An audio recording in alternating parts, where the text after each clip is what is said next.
You're listening to the Bible Uncut and Unfiltered. We believe the Bible doesn't need to be watered down or cleaned up to be understood.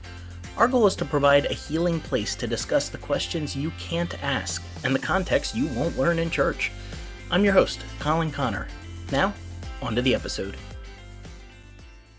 Nothing in life is certain, except for, finish the saying with me, death and taxes.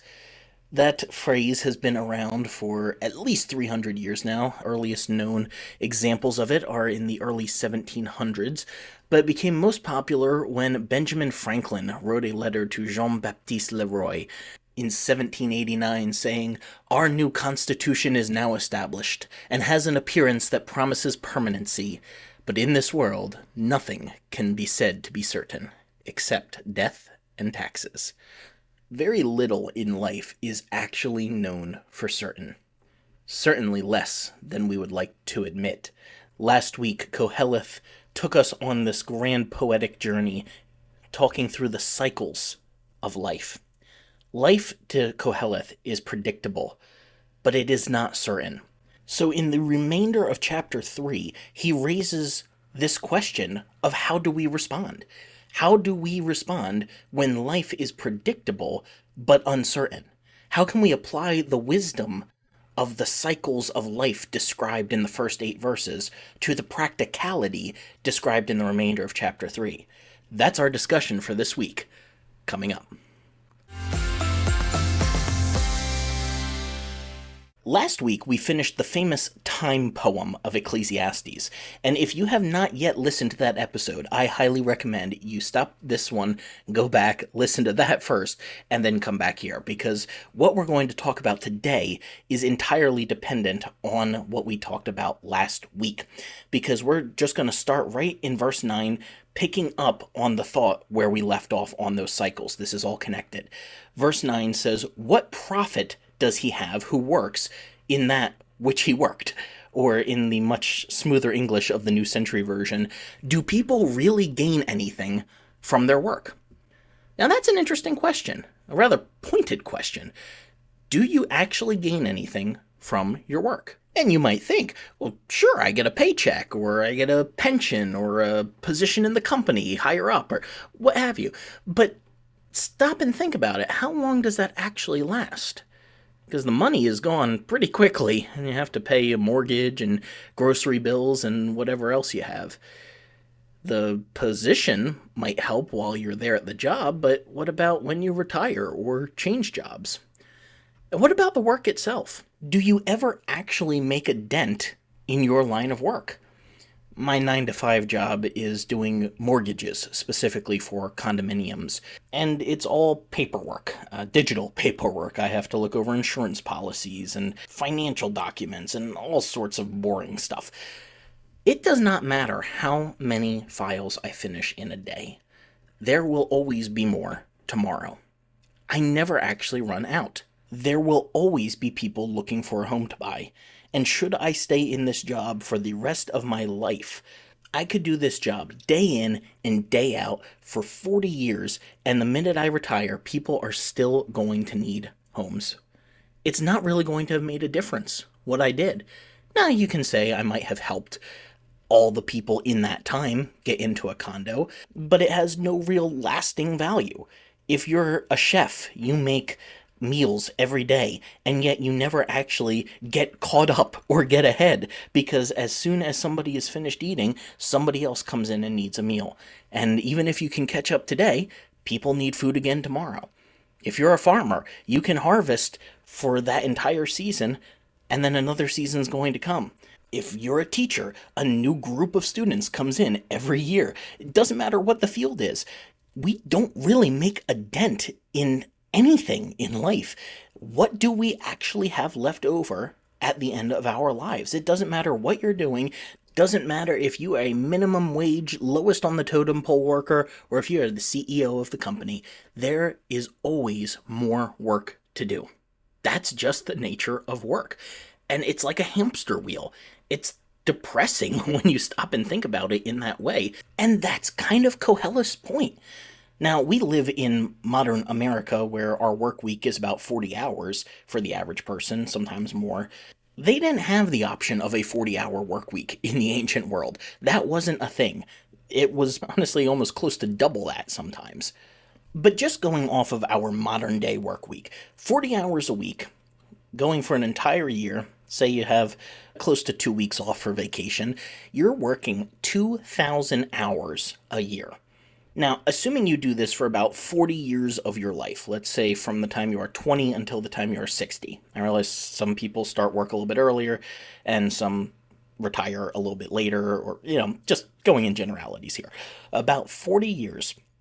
If you plug the hours that you work into that and you strip it down, it comes to about 10 straight hours of your life. 24-hour days, no breaks for eating, sleeping, using the bathroom, anything like that. Basically 10 full 24-hour days worth of years of your life you are going to spend working. And so many of us get caught up in this grind of it, this hamster wheel, trying to prove our worth to a company that's going to forget us the week after we leave. Qoheleth would call that hevel. Now, he's not saying that we should just give up on work and do nothing. No, people need to work. And remember his fourfold path to happiness. Part of that is finding a job that doesn't totally suck. So he is not against work. He's just saying that we shouldn't try to wrap our entire identity around our work. That happens for so many people where they think, I am what I do. I am a police officer. I am a nurse. I am a soldier. I am, fill in the blank with whatever it is. And then the problem is eventually you have to retire. And when you do, who are you if your identity has been what you do? So I think Qoheleth is trying to chip away at this and say your identity is more than the things that you do. It can shape who you are. It's a huge part of who you are, but it is not the same thing as you. And if you are constantly trying to center everything around what you do, you are setting yourself up for future disappointment. Remember the quote from the devotional at the end of last week. There is no work-life balance in the Bible. It's more about finding rhythms within your work and within your time with family and within your leisure time and just within your life in general. We don't need to try to balance these things out. They are all a part of who we are. They all come together and form us. So we should be looking for rhythms within them instead of trying to put them in some sort of impossible to work out balance with each other. Verse 10 says, I have seen the travail, the burden with which God has given the sons of men to be exercised in it. Now, exercised is the same word from chapter 1. I was talking about anxious toil. So this is not just talking about working, it's talking about being anxious about something, being troubled, being worried. And I know I've already used the illustration a couple of times here today, but think of it like a hamster wheel. Or, I guess there is something to using the word exercise there. I don't know that this is what the King James translators had in mind, but if you think of exercise, especially if you have exercise equipment, you're not actually going anywhere with it. You might be accomplishing some things, but if you're on a treadmill, you can run 10 miles and not actually go anywhere. You know what? Actually, I kind of like that. I don't know that that's what they meant by it, but hey, that actually holds up pretty well, so I'll hang on to that. I like how the Good News Bible put it, I know the heavy burdens that God has laid on us. Now, the International Standard Version had a very different take on this verse. It was very optimistic, kind of safe, and a little devotional. They translated it as, I have observed the burdens placed by God on human beings in order to perfect them. I get what they're trying to say, and I like the optimism, but there is nothing there in the text that suggests this is for the purpose of perfecting humanity. It sounds really good. It sounds like the kind of thing your preacher would say on Sunday, but it's just not really there in the verse. It's this idea of trials, tribulations. They perfect us. They make us more like God. And while that is a common Christian view, and one I think you can find in other passages of Scripture, it's not really what Qoheleth has in mind here. His idea of God is not that sort of personal God that is trying to improve you and have a personal relationship with you. This is a very distant, controlling, almost manipulative, punitive, a very unpredictable sort of God, just off in the distance in Qoheleth's view. So I don't think it quite fits for this. Verse 11, here's a fun one. He has made everything beautiful in his time. Also, he has set the world in their heart so that no man can find out the work that God makes from beginning to end. Now, when I was a kid, I remember hearing this verse used in a way that I don't think is supported at all in the passage. And I don't remember where. I don't know if it would have been in some sort of a sermon or a class. I'm thinking maybe it was in a book. I read a lot as a kid, but this can't have just been me. So please, if you ever heard something like this, leave a comment and tell me I am not alone here. But I remember hearing this verse used specifically for little girls going into their teenage years. As puberty hit and there were braces and pimples and all of that fun stuff from teenage years, somebody would say to a girl who didn't think that she looked beautiful, well, God makes everything beautiful in its time. Basically, just wait, you ain't pretty now, but you will be one day. That is not at all what this is trying to say. There is nothing in this verse that is talking about the way that people look. It's not there in the passage. And as well-intentioned as that may be, it just kind of feels hurtful, and it's definitely not doing anyone any good. So, am I the only one that ever heard that? Please, tell me I'm not alone in this. Let's talk about what the verse actually means. And first we have to look at the fact that some translations, particularly some of the older ones, there's only a couple, I know the King James is one, it'll say, he has made everything beautiful in his time, and then a lot of other translations will say, in its time. He makes everything beautiful in its time. Now, either one of these is grammatically possible. It could be saying that God makes things beautiful, right, desirable, pleasurable in his time, whenever he chooses. Or it could be in its time, that God makes everything perfect in the time that's best for it. Given that Qoheleth has been musing through questions of God's sovereignty in these verses, I actually side with the King James on this one, and I think that it should be his. This is saying that in God's sovereign time, things turn out to be beautiful. That is pretty much the most orthodox thing Qoheleth has said so far in the entire book. This is the sort of thing you could hear your pastor say on Sunday and not bat an eye. It almost feels jarring compared to what he has said so far and some of what he will say later. But remember, Ecclesiastes is a book of deconstruction, and anyone who has gone through a period of deconstruction in their life can tell you that it is full of cognitive dissonance. When you know something to be true, but reality is showing you something different. It's like when you have two almost opposing truths that you are trying to weigh side by side. It's when you have your previous assumptions coming face to face with new information. Qoheleth is a theist. He believes in God, and yet he is coming face to face with a reality that operates as if there is no God. So I think the dissonance here is purposeful. And if we're being honest with ourselves, whenever we think through something, we have this roller coaster of up and down, thinking through different aspects of it. And one day we might lean one way, and the next day we might lean another, depending on which aspect of the information available to us we've considered. I was recently talking to someone and I asked if they considered themselves a Christian. I knew a little bit of their background and I knew they sometimes attended church, but a lot of what they said kind of came from an atheist or agnostic background. And so I asked, do you consider yourself a Christian? And they said, well, it depends on the day. We'll see what I think after this conversation. We all kind of feel that way sometimes about different things. So I don't think we have to try to connect these different thoughts from Qoheleth and make them mesh perfectly. His going back and forth here is like his trying to fit his beliefs in God into his new understandings of reality. He has a square peg for God and a round hole for life, and he's trying to figure out how they work together. I think there's a lot we can learn from his honesty. The Good News Bible translates this verse, "He has set the right time for everything.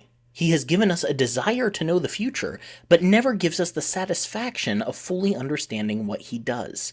In other words, there's an artistic beauty to the way things work out in life, but it's impossible to find out what that is. And if you're a theist, God is the one who makes it beautiful. But that also means he's the one who makes it so darn hevel, so baffling, so enigmatic, so frustrating, so impossible to figure out. You can go round and round in your head with all different ideas of God's sovereignty versus free will, and the problem of evil versus his being all-powerful, but ultimately Qoheleth is just boiling all of that down to us to realize that at the end of the day, if you believe God is all-powerful, you have to wrestle with why the world is so messed up.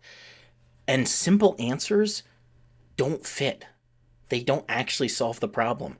They might be nice in an apologetics book, but they all break down at some point. And if you're the sort of person who can read those apologetics textbooks and get something out of it, feel comfort from that, feel assured of your beliefs, then that's fine. I don't want to take that away from you. But realize that there are a lot of people who read those and don't feel so certain. They still have their questions. They feel like their questions actually have not been addressed, no matter what the book says. And I think that's the sort of person that Qoheleth is here. He's falling in that camp and saying, we still have to deal with this problem. An all-powerful God and a messed up world equals God having something to do with it. We don't like to talk about that as Christians. We like to let God keep his hands clean and not be dirty with our mess. This is why I really liked the conversation we had with Tom Ord back, would that be about a month and a half ago now. If you haven't listened to that, I'd say go back and check that out. Really fascinating conversation about the origin of the belief that God is all-powerful. Believe it or not, there is a case to be made that the Bible doesn't actually teach omnipotence. And as scary as that might sound for some people, it actually can turn out to be good news because it can really explain some of the problem of evil that we deal with every day. But I won't ruin that conversation. If you haven't checked it out already, go back and listen to that. It certainly doesn't solve the problem once and for all, but it does provide a unique and refreshing perspective on it. You might remember from our Stuff You Don't Know episode for Ecclesiastes, I mentioned that Bible Project has a whole series of videos talking through Proverbs, Job, and Ecclesiastes all in dialogue with each other. Fascinating concept. I think there's really something to it, and I've learned a lot from reading the books in light of each other that way. The Interpretation Bible Commentary kind of picks up on that, and I tend to really like the Interpretation Bible Commentary, so if you're ever studying through a book of the Bible, I recommend getting the Interpretation Bible Commentary for that book. They're a little nerdy, but approachable enough, and you can often find used versions of them online relatively cheaply. So looking at this passage, the interpretation commentary says, God has made everything suitable for its time is set on parallel with Proverbs 16:4. The Lord has made everything for its purpose. Qoheleth agrees with Proverbs that there is a purpose for what happens, but unlike Proverbs, he argues that the purpose is unknowable. Therefore, life operates as if there is no purpose. Even if there is a purpose, if the purpose is unknowable, it's useless. If I were to take a toaster and time travel back 1,000 years and give it to the first person I saw, it does not matter that that toaster has a purpose. It is completely useless and meaningless to that person because they don't know the purpose. And even if they did, they wouldn't have the electricity to use it. So Qoheleth's argument is basically, yes, life does have purpose, but no, we can't know it. So therefore, it's as good as if life didn't have a purpose. So where do we go if life has no purpose? Where do we go from there? We've now completely deconstructed down to the very foundation of the building. We've ripped out the concrete and we're just at the dirt floor now. What's the purpose if there is no purpose? What's the point if there is no point? What's the point in living life if it just contradicts? See, this is the difference between Ecclesiastes and the rest of the Bible's wisdom literature. Qoheleth takes all of your views, including the religious ones, and follows them to their natural conclusions. And since we can't know God's greater purposes, he suggests we just assume that things happen the way that they are meant to, when they do, and just stop stressing over them. The Interpretation Bible Commentary says, concerning every event, for weal or for woe, one can only say resignedly in one moment and hopeful in the next, this too shall pass. We talked last week about why I think Qoheleth leans a little too heavily on God's sovereignty. It can end up being this very fatalistic mindset of just whatever happens, happens, doesn't bother me, I let it all roll off my back. It reminds me of an ongoing debate we had in my house when I was growing up. My dad always likes eating junk food, and my mom tries to eat a little more healthfully than he does. And so whenever my dad wanted to eat whatever junk food he had, usually a tasty cake item. Shout out to those here in the Northeast who get to enjoy tasty cake. It's a beautiful thing. But he would always have the argument that I can eat what I want and I am not going to go a second before my time. When it is my time to go, it is my time to go. I can't change that by eating healthfully or unhealthfully. And of course my mom would say, well, actually the choices that you make can affect that, so you should eat a little more healthfully. I think Qoheleth would actually be on my dad's side here. Sure, eating healthy might prolong your life a little bit, but we all know healthy people who have died young, and we know people who eat junk and never exercise and live to 100. So just enjoy what you got and let God take care of the rest. I think the truth is somewhere in between all of that, and I think that Qoheleth, while he does lean a little more on the God's got it all in his time, don't ask questions, just live life side, I think he's also a little close to center on that too. His whole thing is just that the smart, healthy, by the book, rule following life does not guarantee you a longer or better life than does the not so cautious, live it up, partying type of lifestyle mindset. Making wise choices might stack the odds in your favor, but they are still odds. So pick your poison and make the most of this game of life.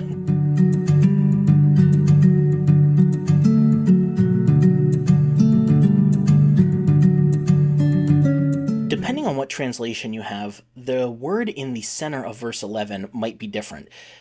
The Old King James says that God has set the world in their heart. A lot of translations will say eternity. We've already talked previously about why the terms eternity and forever don't actually quite mean that in the Tanakh. They just have the idea of into the age. You have a two-age system, the age that we're in and the age that is to come. So when you have forever or eternity, or in this case it was translated world, it's the same word, it actually has the idea of into the age. So it's for a long time talking about once we get out of this broken, messed up post-Eden world and into a renewed Eden lifestyle with God.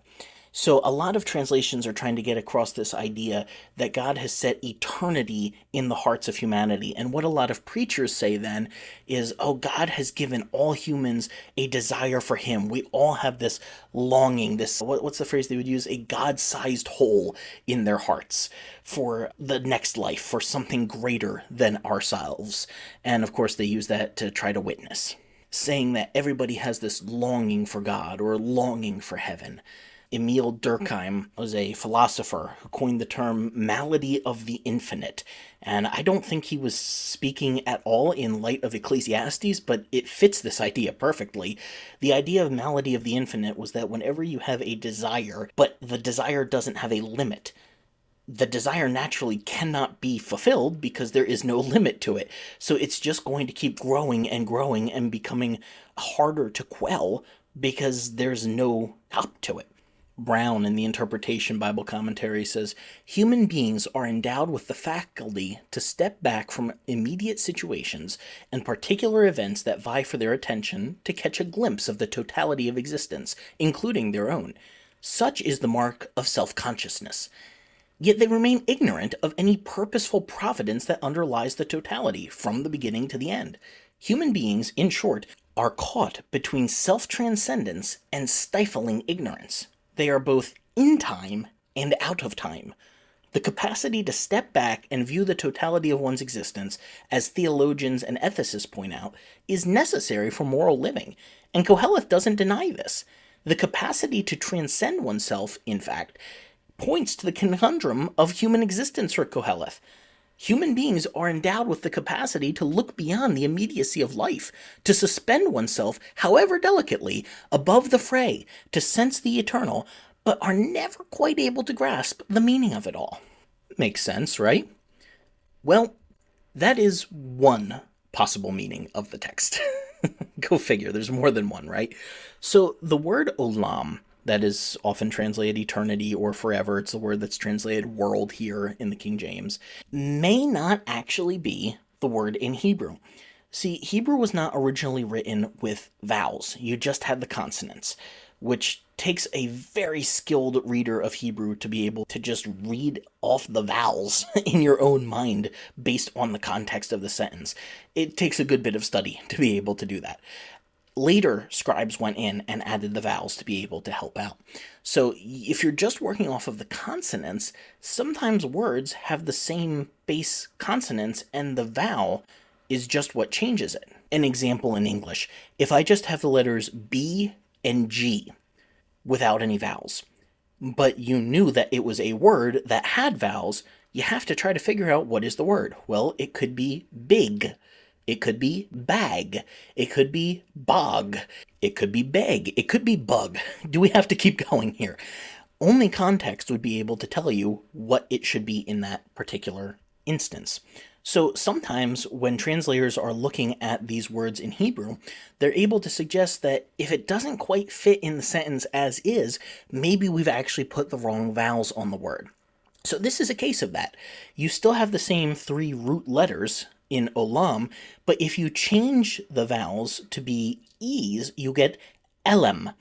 And that's a word that could mean dark or ignorance, obscurity, secrecy. This is all coming from the Net Bible Notes here. I'll put this in the blog section on our website for this episode because I realize this is getting into some really nerdy stuff, so it might be easier to look at instead of just hearing me talk about it. But the big idea here is that instead of saying that God has set eternity or heaven or a desire for greater things than us in our hearts, the verse would actually be saying that God has set darkness in our hearts. God has set ignorance in our hearts. God has obscured our understanding, if you will.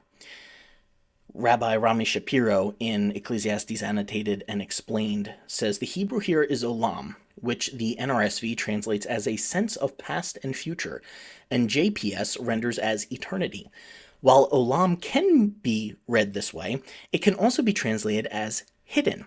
And read this way, Qoheleth is telling you that the flow from one moment to another happens subtly, often beneath your notice. Now, I think there could be something to seeing it this way, because Qoheleth doesn't seem to believe in an afterlife. We'll talk about this a little bit more in a few minutes here, and I realize that can be jarring to Christians who are just used to the idea of one coherent voice in the Bible, and of course everybody believes in an afterlife. Well, that's not so clear when you're reading the Tanakh. It's more prevalent once you get into the New Testament, but it's not all the way across the Tanakh, and I think a solid case can be made that Qoheleth does not believe in an afterlife. He does believe in God, but not heaven and hell the way that we think of it. So to say that God has set eternity in our hearts, like a longing for heaven, that just seems anachronistic with his views. It doesn't really fit. It might be reasonable to say that. I can understand why preachers like to put that as the meaning of the verse, but I don't think it's what Qoheleth meant. It seems to fit better to translate it as ignorance or obscurity, because he has been talking about the ways that God has secret intentions for our lives that are just really tough to understand. Verse 12 is literally, I know that nothing is good in everything except to enjoy things and do good things in your life. Now, some translations will say, I know that there is nothing better but to rejoice and do good in his life. Now, when those translations say nothing better, that is not like eating at your favorite restaurant and saying there is nothing better than this cheeseburger I have right now.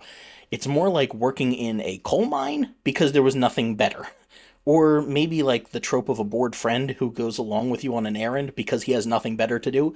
He's not exactly excited about going with you, he just has nothing better to do. That's Qoheleth. He has lost his wonder a long time ago, and now he's just trying to figure out what, out of everything that he did, was most meaningful. He realizes that nothing actually lasts, nothing brings lasting satisfaction. This is the hevel of the cycles of life. Like I talked about at the start of the episode, it doesn't matter how much paperwork you do, there'll always be more on Monday. Doesn't matter how many dishes you get done, there will always be more to do tomorrow. Nothing we do has lasting significance. So how can we make significance? How can we find the most meaningful things?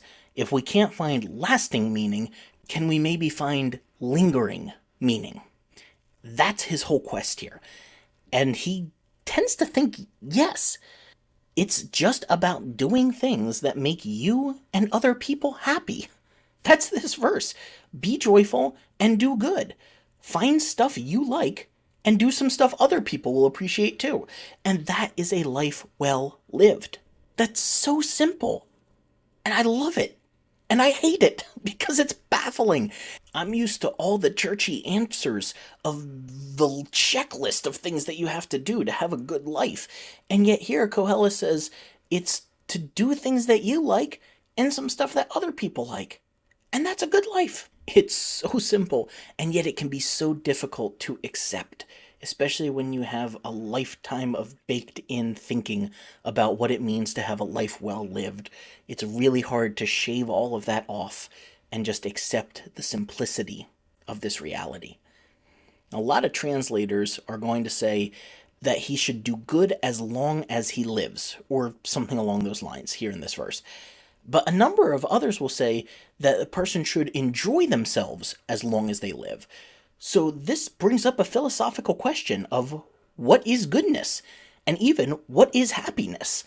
Because some translations say that a person should do good as long as they live, others say to enjoy themselves as long as they live. So which is it? Is it doing good, or is it being happy? Well, depending on who you ask, they might actually very well be interchangeable. Big caveat here, I am not a philosopher. A lot of philosophy tends to go over my head. It is not my area of expertise. I am a Bible scholar, not a philosopher. But I am familiar with Aristotelian philosophy. It was based in Aristotle's work, often called Nicomachean Ethics. And the general idea is that there is no difference between doing good and living a good life. You find the good life. You find happiness in doing good, both for yourself and for others.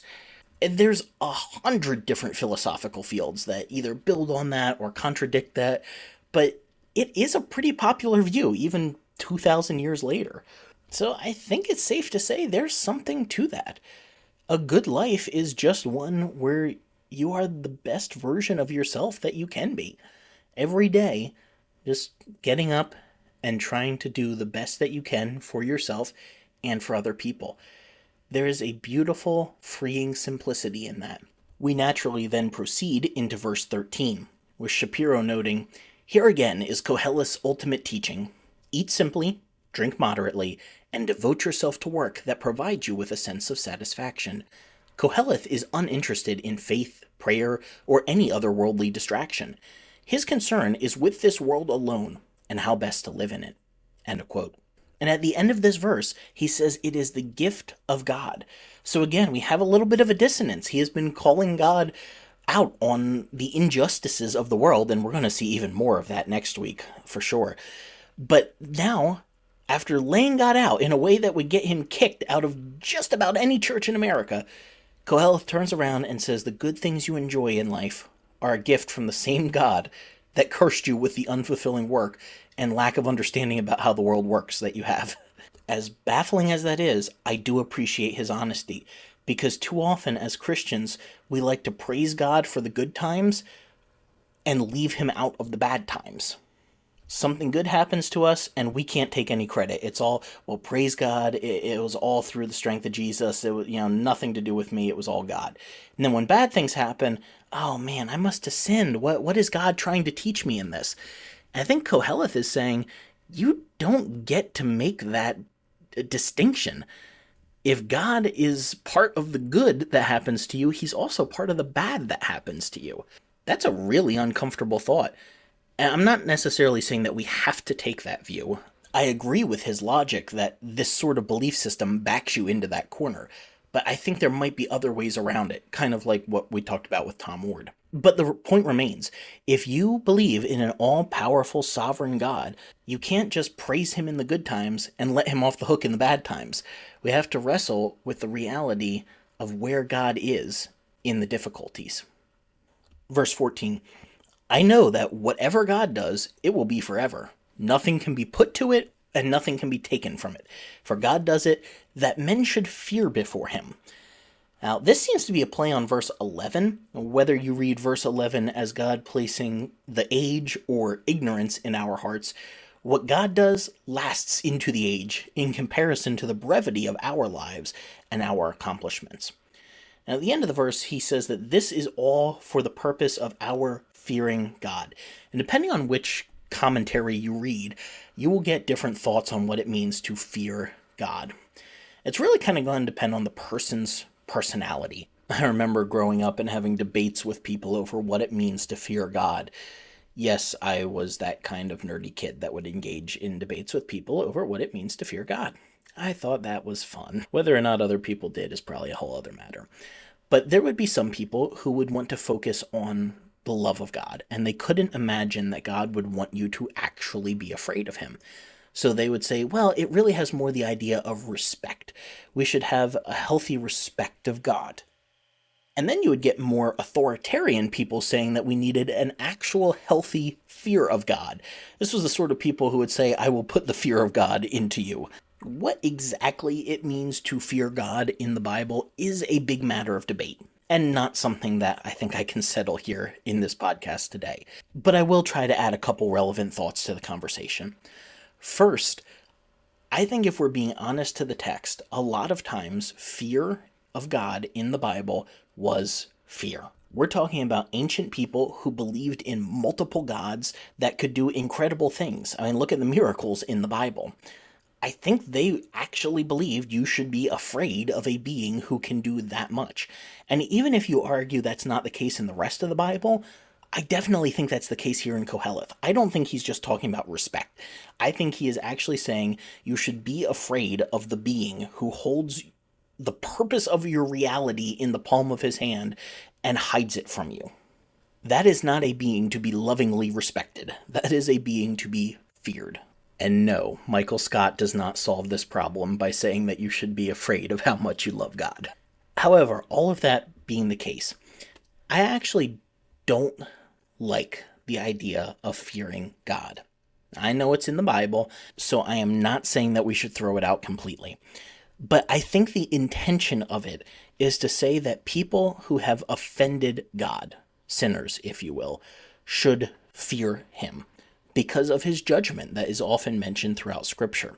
However, it is often preached today at Christians who are already in church and already bending over backwards for fear of doing anything that could offend God. And so now they add on to their already existent anxiety, fear of what God might be thinking of them. That is not healthy. Think of your spouse or your boyfriend or girlfriend or your kids or parents or family, just somebody you know. There is no situation in which any of those people should be scared of you. That's not a healthy relationship. So why should we expect any differently of God? God doesn't get a pass to have a less healthy relationship with us than any family member that we have. If you wouldn't want to be afraid of your spouse or a parent or a kid, then you shouldn't have to be afraid of God either. That's not a healthy relationship. The same rules that apply to any other relationship apply to our relationship with God. Yet so often we try to make these new rules up where God can be basically a horrible, abusive person in ways that we would never allow anyone else to be to us just because he's God. That's not good theology. And if you have a theology where God is worse to you than other human beings, If you could switch God and that person, and it would be called an abusive or toxic relationship, then your theology might need to change.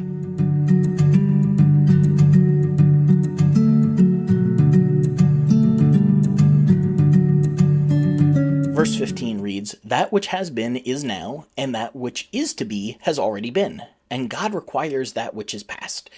Now, in our episode on Ecclesiastes 1, we already covered Qoheleth's assertion that there's nothing new in life, and how we may or may not agree with him on that, depending on how we read the text. So let's just look at the end of the verse.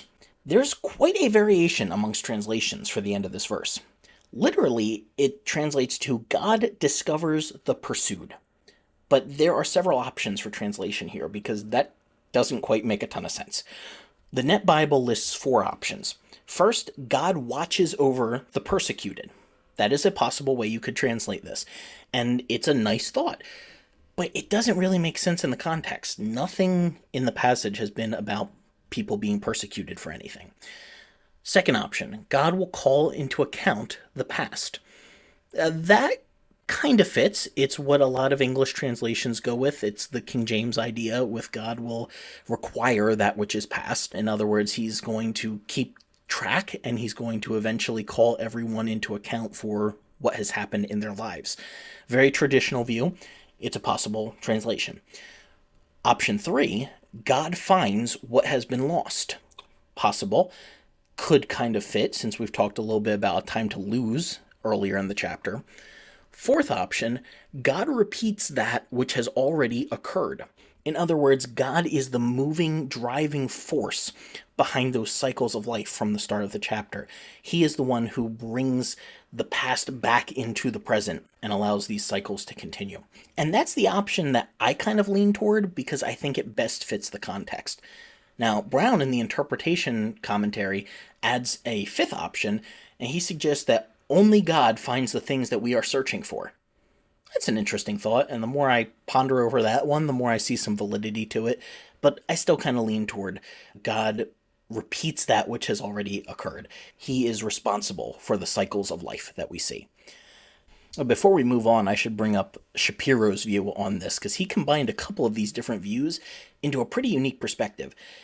Personally, I think it's unlikely to be the verse's intended meaning, but I also think that Qoheleth would find some value and charm in it, so I want to share it. He says, "The pursued are those haunted by the past and the future, those who simply cannot be present to what is, those who imagine there is an exit, some escape from Hevel. Reality doesn't reject these people the way a God might reject an unbeliever. On the contrary, reality confronts them and you at every turn, the way gravity confronts a stone suddenly loosed from a cliff face." End quote. Even if that's not what the verse is actually trying to say, I think there's some wisdom in that, and I really like it. Verse 16, "Moreover, I saw under the sun the place of judgment, that wickedness was there, and the place of righteousness, that iniquity was there." Wickedness and iniquity are actually the same word in Hebrew. King James translators had a philosophy of translation where they often tried to use synonyms for the same Hebrew or Greek word, trying to breathe some poetic life into the text. And there's a place for that, but I actually don't like that translation philosophy, because then it causes you to miss out on the connections. You can end up thinking that these are 2 separate words when really they are the same word. So I kind of wish they had just translated them both, either wickedness or iniquity, whatever they like. Really, the word means abuse or injustice or oppression. So in the places of judgment, there was actually abuse. In the places of righteousness, there was abuse. Places of judgment would probably be like a courthouse, and the place of righteousness, I couldn't really find any commentaries talking about this, but my guess is that it's probably supposed to be the temple that he's talking about there. Basically, corruption everywhere, and he will expound on that more in the next chapter when we get there next week. So verse 17, well, what do we do about it? "I said in my heart, God will judge the righteous and the wicked, for there is a time for every purpose and every work." This is his trying to apply the logic that he espoused in the first several verses of the chapter.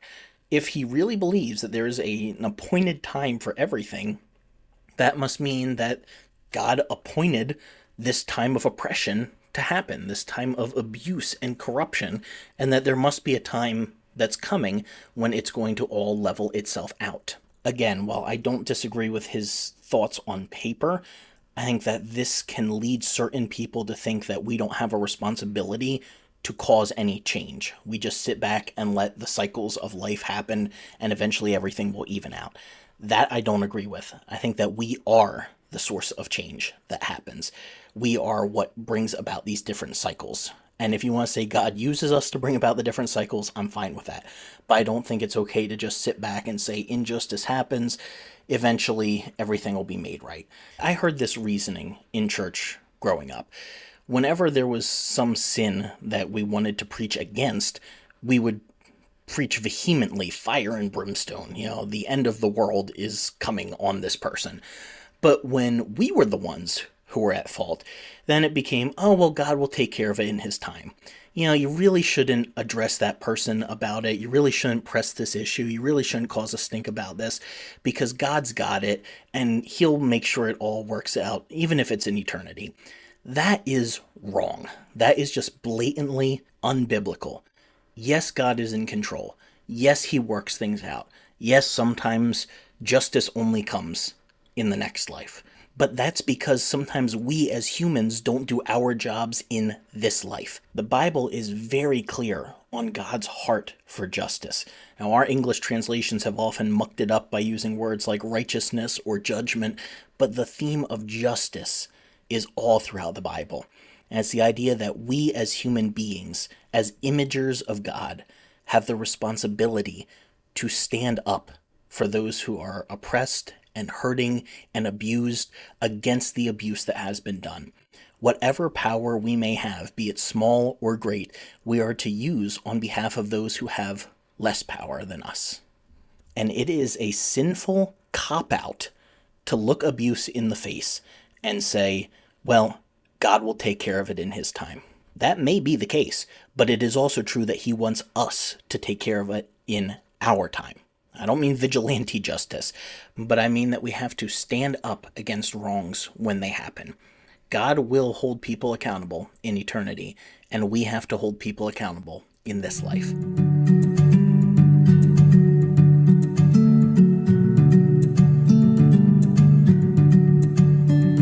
Qoheleth isn't done his thought. He drives even further down in verse 18, saying, I said in my heart concerning the estate of the sons of men, that God might manifest them, he might prove them, that they might see that they themselves are beasts. For that which befalls the sons of men befalls beasts. Every one thing befalls them. As the one dies, so dies the other. Yea, they all have one breath, so that a man has no preeminence over a beast, for all is Hevel. All go to one place, all are of the dust, and all turn to dust again. Who knows the spirit of man that goes up, or the spirit of a beast that goes downward to the earth?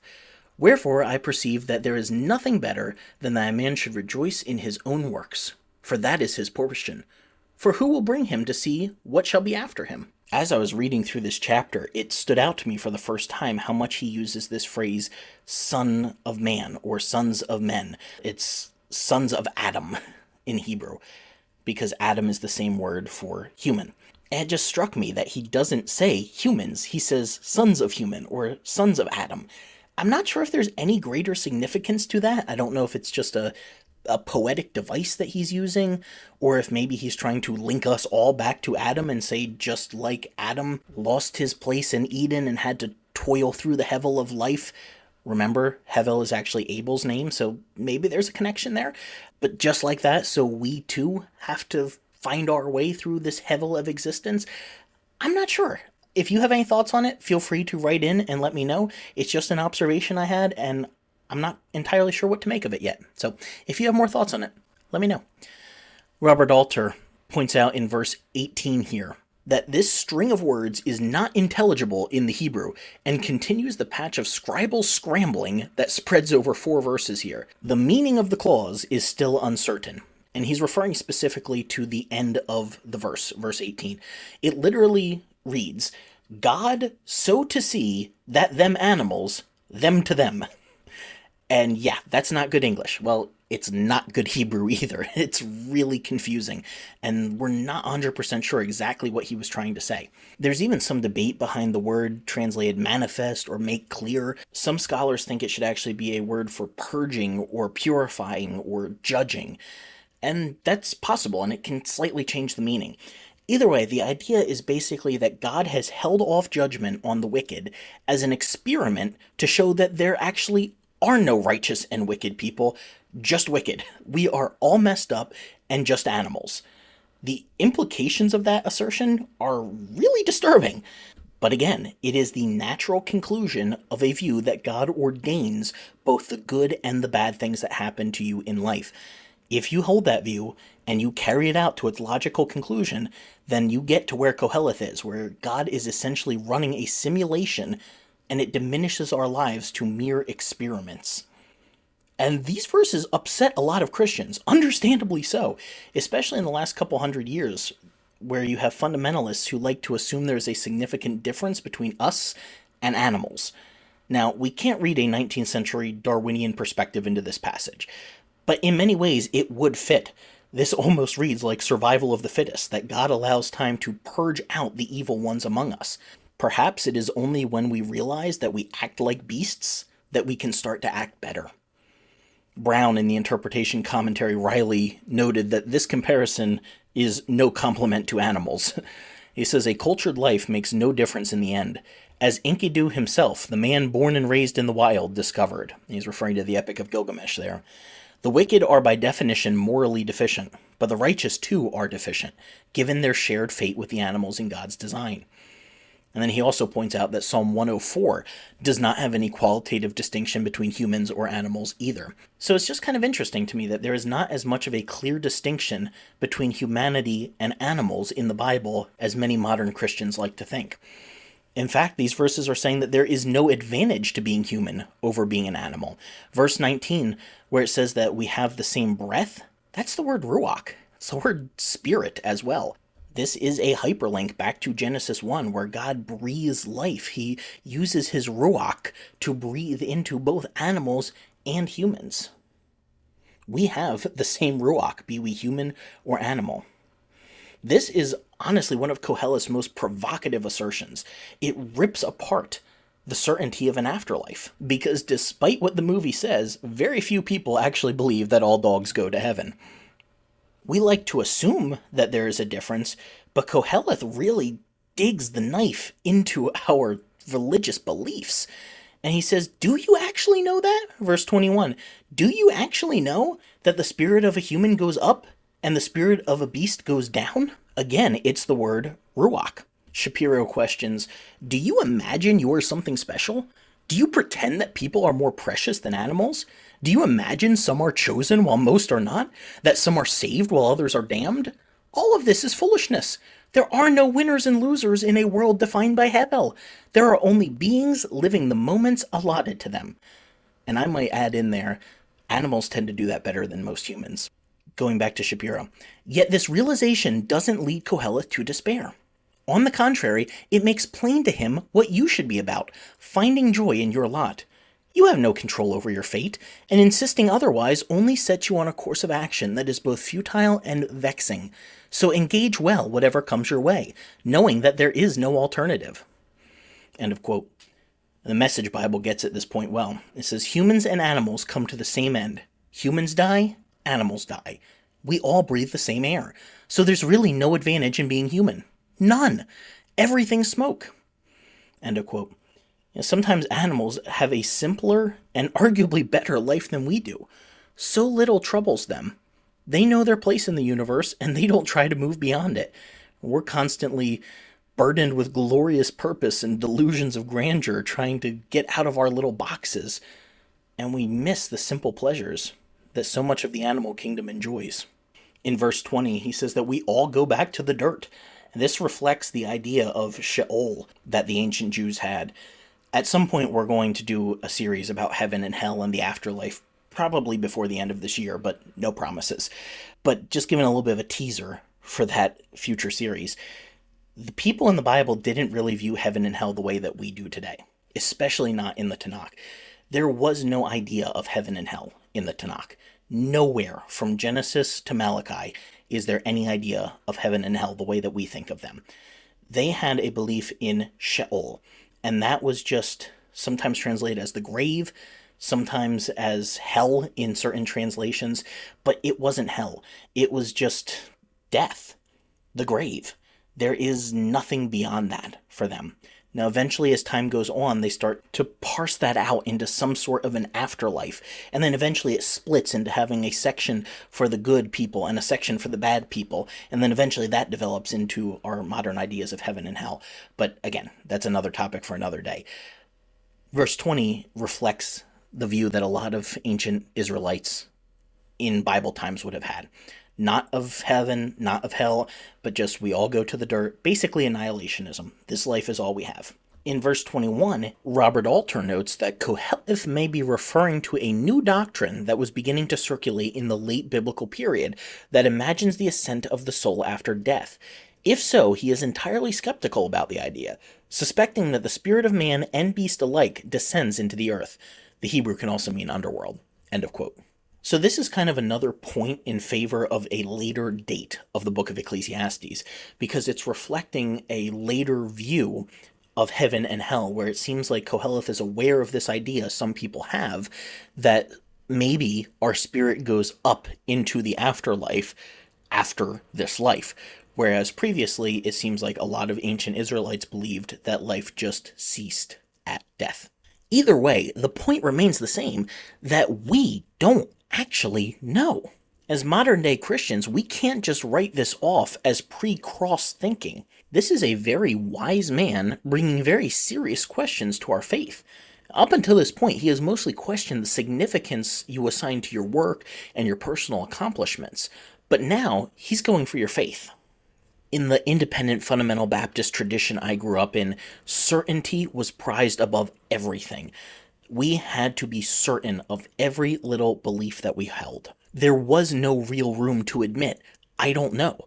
And it makes sense when you think that you have the one right way to view, well, anything or everything, and you're trying to share that with other people, be you a pastor or a Sunday school teacher or a deacon or just somebody out going door knocking, because we did that for witnessing, you have to present yourself as someone who is an authority on this. And authorities, in the minds of a lot of people, know things. But in reality, an authority, somebody who truly knows their topic, is somebody who is aware of how little they actually know in the topic. Kind of reminds me of when I was in college and people would say that your undergraduate degree tells you the answers and then your graduate degree tells you the questions. When we start to get a little learning in us, we think we know everything about a topic. Just check social media. This is why you have 1,000 experts in the comments section of every reel or video that is out there. But people who are actually experts in their field realize that the field is much broader than just one particular view. And that kind of reflects my experience growing up as well. One good thing I can say for Baptists is that they really believe that the Bible is an authority for them. They really dig into the scriptures and try to understand it. They put a lot of weight on the Bible. And so from a very early age, I was more well-versed in the Bible than the average adult who has been in church for a couple decades, because that's just the circles of Baptist faith that I was in. They trained you to be the best of the best of the best, sir, with honors when it comes to the Bible. But the knowledge that I had was in one very narrow tradition. I didn't realize that there were other legitimate ways of viewing scripture. And then when I went to college and I started interacting with people outside of my tiny bubble, now mind you, it was still a small bubble, but it went from a tiny bubble to a small bubble, so it's a slightly bigger bubble. Those people introduced me to different ways of viewing the text that were still legitimate. And so my goal then became to figure out which one of these is the best way to read the Bible. I still had that mindset. But then the further on I've gone in study and the more I've seen the nuance to these, I mean, just look at everything we've talked about in these few episodes here for Ecclesiastes so far.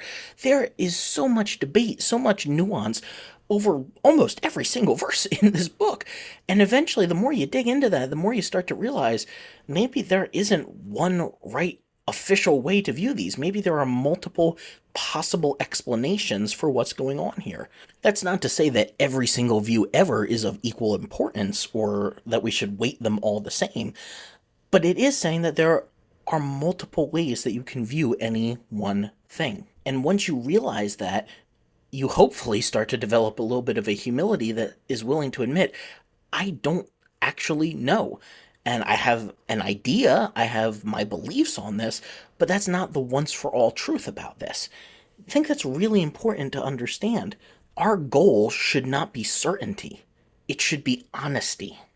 I remember being in college, and every week, literally every week, we were required to go door to door in the surrounding neighborhoods within the basically an hour radius of the college and just knock on doors in the neighborhood, hand out tracts, hand out invites to church, and try to get people saved. And a big thing that we would focus on is, do you know for certain that you are going to heaven? That was like the lead-off question when me and one of my friends would go door to door. We would tell people, well, the Bible says that these things were written to you that you may know that Jesus is the Son of God. And we want you to know for sure that you are going to heaven. Like, do you know 100% positive? We leaned on that so heavily. And it felt right at the time, but we missed portions of scripture like Ecclesiastes here, because if we're being honest, we have to agree with Qoheleth. Now, we might not like what he's saying, but we have to agree with it. We do not actually know what happens after we breathe our last breath. You might believe in heaven, you might believe in the way it has been taught to you by a particular church or a particular interpretation of scripture. You may have even had a dream or a vision or a particular experience, and that is all well and good. But at the end of the day, we do not actually know for sure that anything happens after this life. And if it does, we don't know what that's like. We have our hopes, we have our ideas, we have our belief systems, but we cannot actually know for sure. I know some of you right now are going, but it's in the Bible, so of course we can know it for sure. Well, how do you know that for sure? How do you know that what you were taught the Bible is saying there is actually what that passage means? Maybe there's something different in the context that you weren't taught. How do you know that the Bible is actually truthful? Let's get totally meta here. Let's break this whole thing down in the spirit of Qoheleth. How do you actually know that the Bible is truthful? Well, it claims to be. That's called a circular argument. Does not work that way. I can't say, believe me because what I say is true. I can't be my own source for that. And you can look at, well, there are proofs outside that coincide with it and that agree with it and back it up. Well, there's also evidence that would argue against statements made in the Bible. So it kind of ends up being 50-50 if you're trying to go that route. You can say, well, it comes from God. Well, how do you know that? Well, it claims to be. Well, plenty of people in the last 100 years have claimed to have had messages from God. Do you believe them? Now, I am not necessarily trying to give you an entire existential faith crisis right here, but I am trying to get you to think in Qoheleth's vein of thought. You might believe that what a particular tradition of Bible interpretation has told you is true about heaven and hell and afterlife and all of that, and that is 100% fine. I do not want to take that away from you. I have my beliefs about the afterlife as well. But we do not know them for sure. We are taking it on faith. None of us have been there. We don't know. And even for the people who claim to have had an experience of it, how do you know that that was true? Even if it happened to you, how do you know that you're interpreting it right? You see, you can just keep breaking it down, and eventually it comes down to the fact that you choose to believe certain things. That's not wrong. We all choose to have faith in plenty of different things every day. But faith is not the same thing as certainty. In fact, there's a book by P. Enns that's called The Sin of Certainty. It's a pretty good book. I would recommend reading it. If you come from a fundamentalist background that emphasized certainty as much as mine did, be ready to be challenged. I will just say that much. You have to go in not looking for a fight. You have to go in with a teachable spirit, willing to listen and willing to learn. So if you are in a stage of life where you are able to handle that, great. If not, maybe put it on the shelf for a little while, because it will absolutely challenge your preconceptions about the Bible.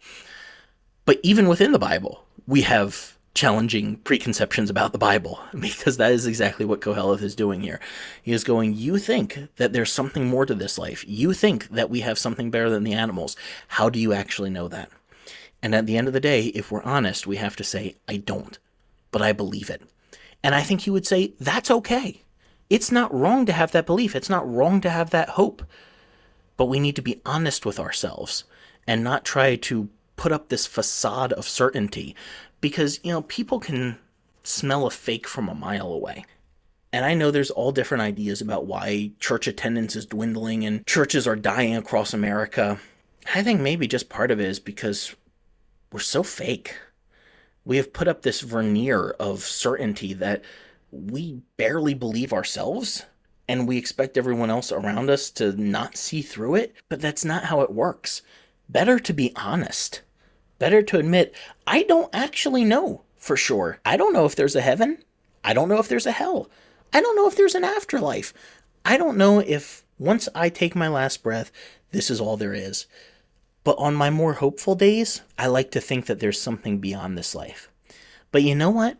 Just because I am not 100% sure, I'm going to make the most out of this life. I'm going to try to live up every second. I'm going to say yes when the opportunities arise in my life. Take chances, go for it, swing for the fences, because maybe we get a chance at a better life after this one. Maybe we don't. Qoheleth is telling us, don't put off living in this life because you hope something better is going to come along in the next. Maybe it will, maybe it won't. But since we can't actually know, the best thing we can do is things that make us happy. So, at the risk of offending any fundamentalist Christians that are still listening to this, if you are, thank you for listening. I really appreciate that. But what Qoheleth is basically saying is what was totally anathema to me in my fundamentalist days, which is follow your heart to the things that make you happy. And to the couple of fundamentalists who may be listening, that does not mean what we were taught it means. That does not mean just do whatever you want and don't give a crap about what that means for everybody else. The idea behind following your heart to the things that make you happy is actually just being yourself. It does not mean ignoring everybody else. And if we follow the Aristotelian view that I mentioned earlier, what makes you the happiest is also what is the best for everybody around you as well. Following your heart to things that make you happy is not about taking advantage of other people and just doing whatever you want. It is about not being controlled by somebody else's expectations of what you should be in your life. It doesn't mean go out and sin and hurt anybody else. It means find what is best for you in your own life. This is Qoheleth's wisdom. Be happy in this life because it's all we know for sure that we have right now. In fact, be happy in this moment because that's all that we're guaranteed right now. When I first realized this was his message, it was really almost upsetting to me, but it's started to really take hold, and I appreciate it a lot now because it takes you from these grand visions of what your life is supposed to be and some purpose that you're supposed to have for the kingdom of God. It's like, well, your purpose is just to make the most that you have out of this life that God has given you. That is his gift to you, is the little pleasures in every day that we so often pass up because we're trying to prepare for the next life. He's like, no, enjoy this life. If you get another shot afterward, fantastic. If not, better to live now. The Ecclesiastes interpretation commentary says, like an inherited plot of land, such enjoyment must be cultivated, first and foremost by welcoming it in gratitude, then engaging in its immediacy.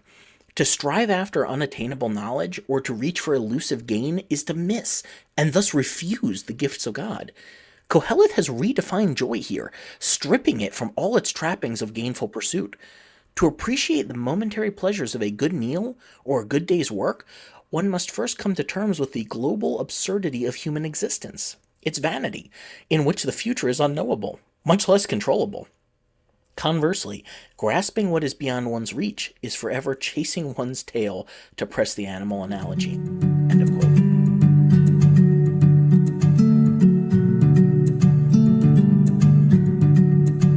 Alright, how are we feeling here? We're several episodes in. We've covered some big topics already. And this week, I can imagine, could be really concerning and disconcerting for someone coming from a background similar to mine. And I want to respect that. I realize that we have a broad listenership. We have people who have been in fundamentalism. We have people who have never even heard of the IFB. We have people in different denominations, different countries, different stages of deconstruction, people who don't even consider themselves a Christian anymore.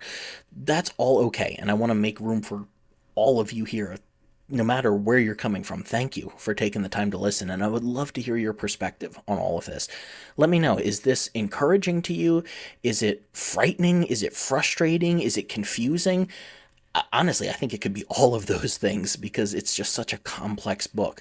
And there's something in it for all of us in whatever stage of life we're in that will probably challenge us beyond our comfort zone. If you can find something that we've talked about here or that is within the chapters and it's challenging you to the point of being uncomfortable, that's probably the thing that Qoheleth is trying to teach you. If you're comfortable, that means you're not growing. Growing always includes pains. A little discomfort means that we're starting to exercise those brain muscles and think in ways that maybe we haven't before. And that's good, but it can also be scary. So if you are in that stage right now, again, I want to say thank you for taking the time to listen. I also want to say take some time out for yourself to take care of yourself here. There is nothing that says you have to listen to these podcasts in an exact order or an exact time frame. If it's too much for you right now, that's okay. I have been at stages in my own faith journey where I listen to people I like, but what they're saying is just a bit much for me at the moment. And that's okay. There is no rush on this journey, and I'm just honored to be a part of it with you. I will say that next week we are going to take a little bit more of a positive turn, a little bit of a detour here in his thought process. And we're going to be talking about how everything we've discussed so far affects your personal relationships.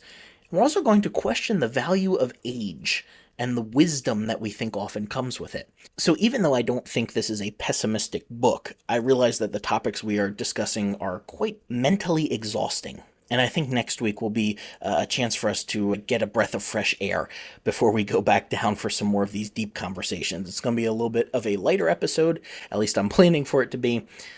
It's honestly a very difficult chapter to understand. There's a lot of very complex grammar to it. So we'll get into some of the weeds in that. We'll have fun with it. It'll be a good time. As always, I would love to hear your thoughts on this. Feel free to comment on our socials, write in on the website. You can email us. If you're listening on Spotify, you should be able to comment at the end of the episode if there's anything you would like us to talk about in future episodes or questions that you've had on previous ones. We will have a question response coming up in the near future, so go ahead and start sending those in now so I have some time to make sure I give proper responses. And until next week, stay curious and keep asking questions about the Uncut and Unfiltered Bible.